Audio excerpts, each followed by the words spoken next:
League of Cities of the Philippines suportado ang online gambling ban sa mga opisyal ng gobyerno. Umabante sa balita si Abante reporter Jazz Ignacio.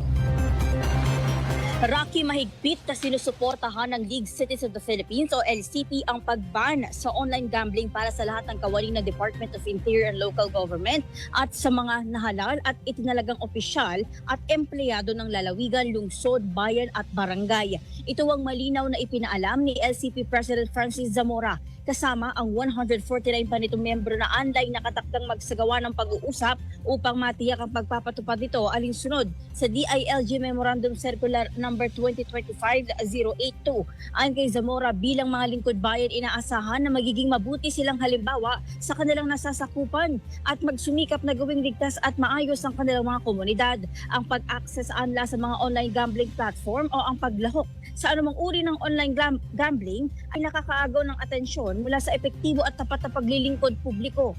Hinihikayat din nila ang kanilang mga nasasakupan na iulat ang sinumang lokal na opisyal o empleyado na lumalabag sa nasabing kautusan. Sinabi rin ni Zamora na hindi kukonsintihin ng LCP ang mga gawaing maaaring makasira sa kabanalan ng paglilingkod publiko at sinuportahan anla ang mahigpit na parusa na nakasaad sa sirkular.